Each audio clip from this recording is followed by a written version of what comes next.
Next up, we have Sea Shanty 2 from the old RuneScape soundtrack. Once again, everybody, this is a Basterd's LFA, a layman-friendly analysis. I'm a professionally trained musician and composer, and my objective here is to explain things in a way so that you don't have to be one to understand what is happening here musically. So, if you like the sound of that, make sure you're following the channel, subscribe to the channel, whatever term you want to use, like the video, share the video, leave a comment, turn on notifications, become a member, all that good stuff. Once again, if we somehow hit 10,000 subscribers before Christmas 2025, I will take a single fan fiction of the choice of the community. Whatever y'all want, pick one of them. You pick whatever you want, and I will take that fan fiction of the choice of the community, and I will fully produce, record, and voice act an audiobook for it. So, yeah. This has to be achieved through legitimate means, though. So, no account duping, no botting, no buying followers, nothing like that. Go share the videos, go bring people to the community. All that kind of stuff, like go get me more collaborations with other artists, with shout-outs from other people. I don't know, but you figure out something legit and honest, hype function on YouTube, stuff like that. Whatever, right? And, yeah, we reached it that way. And members, if you're a member on YouTube, you get early access to the content. I schedule the videos for the week on Saturdays, and if you are a paid member on YouTube, regardless of your tier, you get access to the content on Saturdays when I schedule them, so become a member today. 2 disclaimers on top of that. This is my first time listening to this track ever, so I will be pausing a lot and I will be speaking a lot as I will be pointing things out and explaining things as I hear them or as I realize them. And number 2, this is recorded live on stream on a single take. I will stumble upon my words. I'm pretty much sure I already did. I will do it again. Whatever happens, happens. With that being said, let's do this. Sea Shanty 2. Let's go.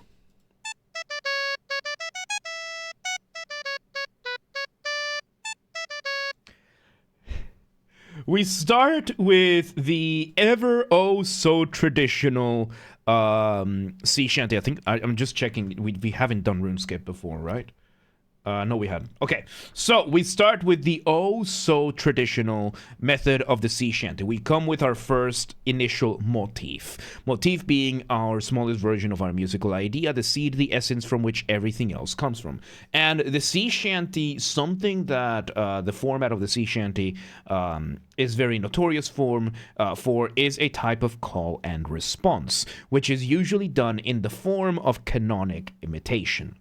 So, canonic imitation is a concept that comes from the previous video. Let me delete that. So, the concept of canonic imitation comes from the canon. So, yes, how old is the iteration? Is this iteration at very least 19 years? Look at that. So a canon with one N is a type of music that is written to be a single line that is then repeated over and over and then layered upon itself. The most famous one is the nursery song of Row, row, row your boat. Row, row, row your boat gently down the stream. Merrily, merrily, merrily, merrily, life is but a dream. That is a canon. And the way you do it, you can do this, by the way. You can try this with friends. Get 4 people. First one starts singing row, row, row your boat. When the first person starts singing gently down the stream, the second person starts singing from the top. When the second person starts gently down the stream, the third person starts from the top. When the third person starts gently down the stream, the fourth person starts from the top. And then you just keep repeating, and you get yourself a canon. So, out of the concept of a canon, and yeah, Pachelbel's Canon in D is one of the more famous compositions. So, Canon in D by Pachelbel is not equals Pachelbel, by Pachelbel is Pachelbel is probably one of the more famous ones. It's not really a canon in the same sense that other music is. It's just a series of loops that stack on top of each other. Like canon in D it's proof that theory doesn't always match practice in music. That sometimes there are things that just shouldn't work that do, and there are things that should work that don't. That is one of the more paradoxical elements of music that music is very nonsensical in that sense, and you have to learn how to embrace that nonsense in many ways. Canon in D, if you were to present Canon in D as a fresh composition nowadays, they would probably kick you out of half the conservatories, because how dare you compose something so obnoxiously bad? It is so poorly written. It's extremely simple. It's not worthy of even the most basic levels of music, yet it's a beautiful piece of music. It is so beautiful that a good chunk of people choose it to have them play at their weddings. So it is one of those paradoxes in music that we get. Now, back to the concept of canon. So the concept of canon then brings the idea of canonic imitation. Canonic imitation is then when you repeat a melody from a different instrument after the first melody has been played. It's basically one of the ways of call and response. Call and response is one instrument or one music does something. When it stops, the other one starts, and then when that stops, the other one starts. Call, response, musical conversation. And the Sea Shanty is very much built on that. It's very, very common that you will have the call and response. Usually you will have the caller, and then you will have the responders, and it's usually going to be a solo singer giving you the initial one, and then the rest of the group gives you the response one way or another. It can be canonic imitation. Sometimes it's a completely different thing, that the singer is doing the setup for the chorus, which is then sang by the rest of the ensemble. Let's see where this one goes. We repeat the melody.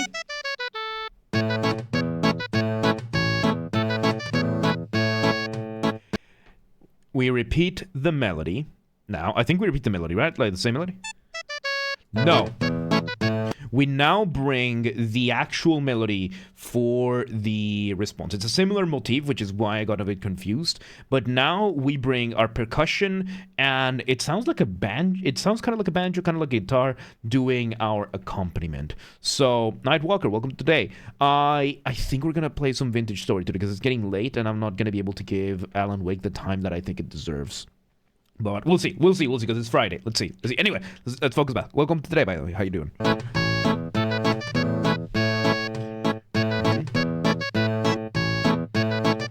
We get this going on here, nice.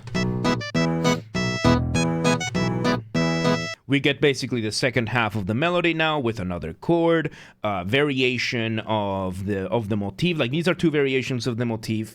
I could have sworn this was from Final Fantasy. I thought this was from Final Fantasy. Turns out I was wrong. And there we go. Stalemate bid requested. I don't know.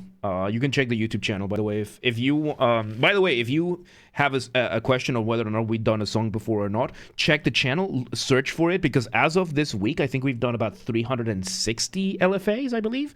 Something like that. How many LFAs have we done? Let me look at this. Let me just look on this thing. We have done 358. We got 5 more today, so that is about 363 LFAs that we've done so far. So yeah, there is a higher than 0% chance that we've actually done what you're asking for. So we did finish Lake House, by the way, Nightwalker. We did finish Lake House, so we might just play Alan Wake today. Anyway, so yes, we now have I like this because the first half of the melody was on the lower end while we were playing the lower chord. Then we went to the higher end of the melody with a higher chord. Very, very cool. Let's see where it goes.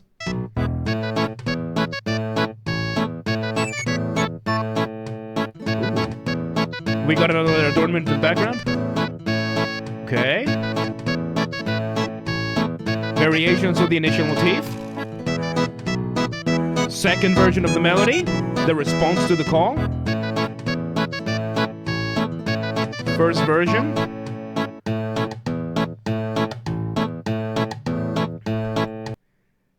A full repeat of just the accompaniment. This is fairly common as well in this kind of music, to just let you soak in the accompaniment and everything that makes it. So yeah, the melody, I think we're having two versions of it. We're doing the first version, and then we're doing an inversion. An inversion / sequence, I think. Yes, so the inversion, we're not really sequencing, we're more inverting the melody. So inversion in melodies is when you take whatever musical shape you have, you grab that, and you flip it upside down. And that is basically what we're doing. So first, ba ba ba ba ba ba, then we go ba ba ba ba ba ba. So it's basically just inverted. We're flipping the melody upside down when we flip the chords around. A very straightforward way of developing a melody. It's a fun melody. And yeah, this music is so retro sounding because it is. Let's see where this goes.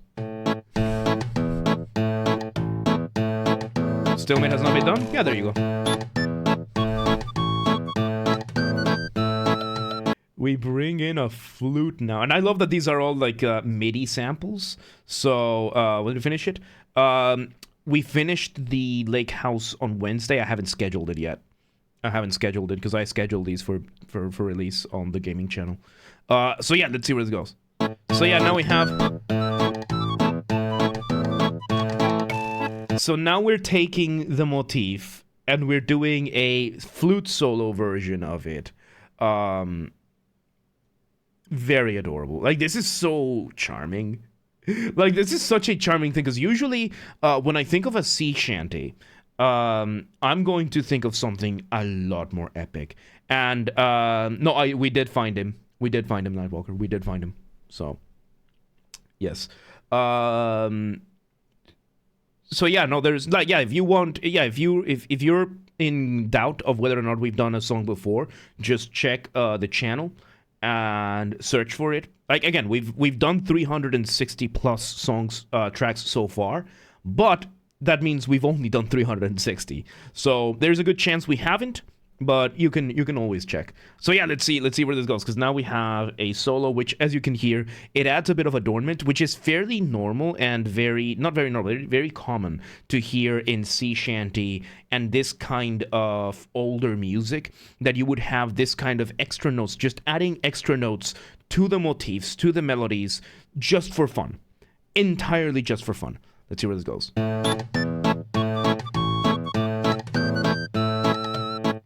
Again with the solo. We repeat the solo. Nice. Now, accordion. New version. Another version with the accordion inverted compared to what the flute was doing. 2 layers of the accordion, and they are panned. Okay, so panning. The concept of panning in audio. Panning is something that we do in most mediums, but when it comes to audio, it means to focus on one channel over another. In audio, we nowadays use stereo, which is 2 channels of audio. Stereo is 2 channels. So we have several, right? We have mono, which is 1 channel, stereo, which is 2, and then we have surround, which, as far as I know, we have 3.1, 5.1, and 7.1 are the more common ones. I think there are places that have more than that. And basically what it means, mono means a single channel. There's one speaker and everything is playing through one single speaker. Stereo means that you can play things through more than one speaker, or 2. 3.1, the 0.1 usually means the subwoofer on top of that, so the bass. And then it means surround sound, 3 channels, so the two speakers plus the back. 5.1, you add 2 more. 7.1, you add 2 more. I think there's 9.1 at this point. I'm not entirely sure. But panning is usually done nowadays focused on stereo. Stereo then is going to be, as I said, dual channel. Why is it the most popular? Because human beings, living creatures in general, like most of them, 2 ears. Left ear, right ear. 2 channels, 1 for the left, 1 for the right. So you have your speakers here. You have your left speaker, you have your right speaker. Then you have you here in the middle, all happy, deformed, bald, and therefore evil. So the way it works, you split whatever audio you have into whatever many channels that you have. And with panning, you can choose whether or not to focus the audio on one speaker over another. So the way it works in stereo, let's say we have a guitar track that is playing.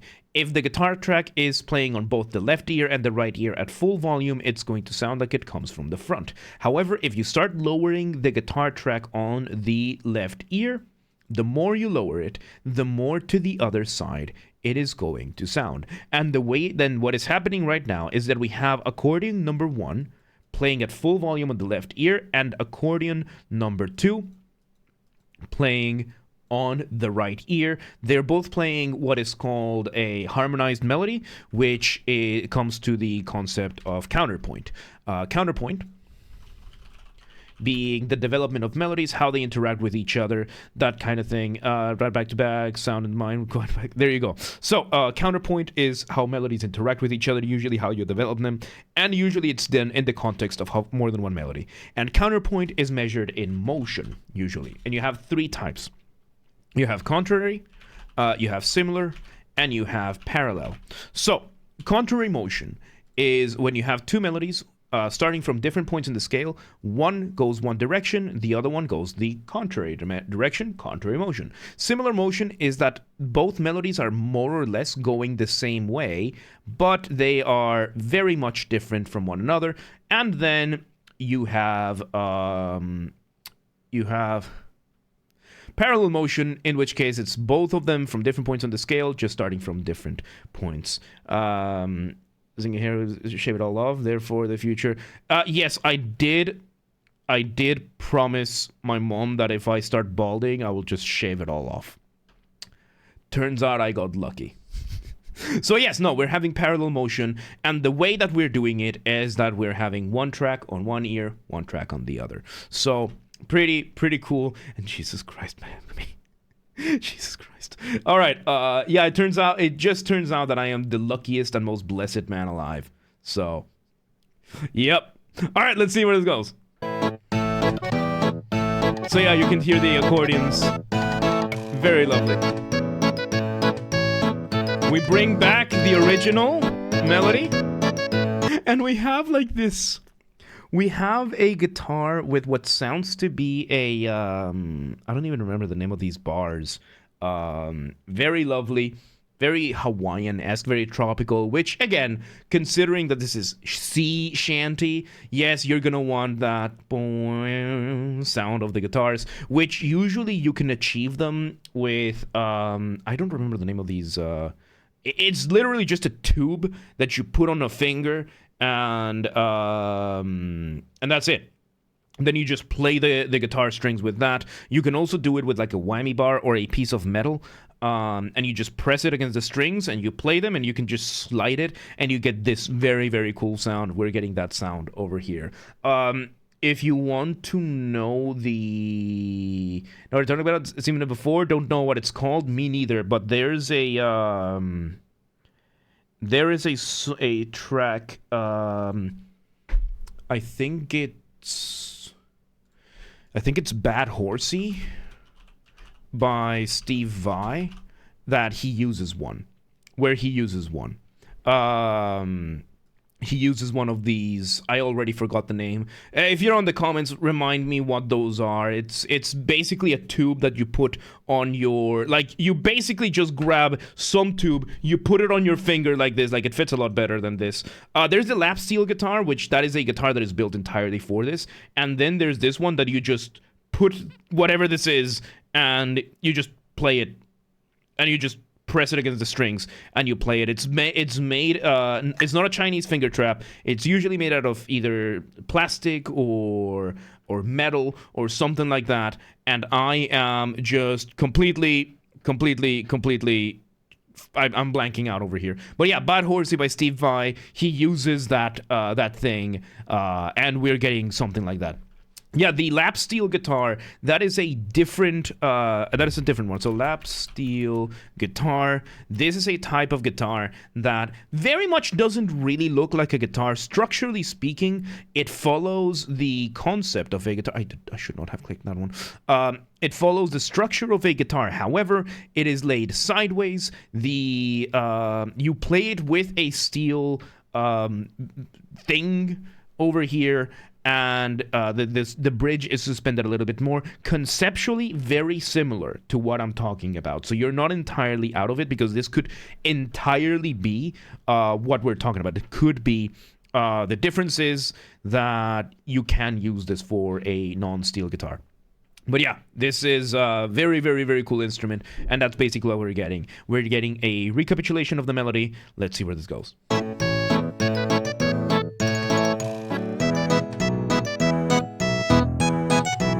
We have the accordion on one hand. Very nice. How's this gonna end? There's the flute. Some recapitulation. Cadential phrases. Just having the accordion doing its thing. One last run of the melody, and there you go. Oh my god. What a lovely melody. Okay, so I always thought this was from Final Fantasy. Turns out I was very, very wrong. What a lovely melody. This track is actually a community favorite for this game. Clips are frequently uploaded. Yeah, no, like, of people playing it at their weddings. Because I heard this track many times. Like, I've seen so many memes with this piece being played. I thought it was Final Fantasy. I don't know. I mean, we recently played Final Fantasy VII, and there were some tracks that were somewhat similar to this, so I guess that's where I mixed them up. But there you go. That was Sea Shanty 2 from the old RuneScape soundtrack. What a lovely melody. Not too much in terms of sea shantiness, but it does have the vibe. So it passes. Very much so. So yeah, there you go. Once again, everybody, this has been a Basterd's LFA, a layman-friendly analysis. I'm a professionally trained musician and composer, and my objective here has been to explain things in a way so that you don't have to be one to understand what's happened here musically. So, if you're watching this on the YouTube video archive thing, thank you for watching. Be sure you're following the channel, subscribe to the channel, whatever term you want to use. Like the video, share the video, leave a comment, turn on notifications, become a member, all that good stuff. If you are watching this, I just said that. If we somehow hit 10,000 subscribers on YouTube before Christmas 2025, I will take a fan fiction of the choice of the community, whatever y'all want. I will fully record, voice act, and produce an audiobook for it. We have to achieve this through legitimate means, though, so no account duping, no botting, no buying followers, nothing like that. Go share the videos, go bring people to the community, go, I don't know, get me collaborations with other artists, whatever it is, but it has to be honest, it has to be legitimate. And members, if you're a member, you get early access to the content. I schedule the videos for the week on Saturdays, and if you are a paid member on YouTube, regardless of your tier, you get to watch the videos for the week on Saturdays when I schedule them, so become a member today. If you want to listen to this without me interrupting every 3.5 seconds, I will be linking it in the description down below. If you want to request a song and you're not on the live stream, go to the Discord server, link down below, go to the LFA requests channel, and follow the instructions on the pinned message. And if you want to catch the streams when they happen live, we aim for Monday through Friday, 6 p.m. Central European Time. If you're not in Europe, no worries. We have the full up-to-date streaming schedule showing in your local time zone in both Discord and Twitch. So if you live in, I don't know, Chicago, and you're like, oh, but what time is 6 p.m. in Hungary? I don't live there. No worries. Just go to the Discord server or the Twitch channel, and it will show in your local time zone, up-to-date streaming schedule and everything. And follow the gaming channel. We have a gaming channel because, of course, we have a gaming channel.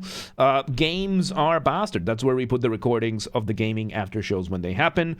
Same username as James R. Basterd. Link down below, or just search for it on YouTube. Same username as James R. Basterd. Just swap the J for a G, and you got it. And yeah, there you go. There you go. Sea Shanty 2 old RuneScape. It's good to know that I finally know where this comes from. Really good stuff, man. Really, really good stuff. But yeah, let's move on.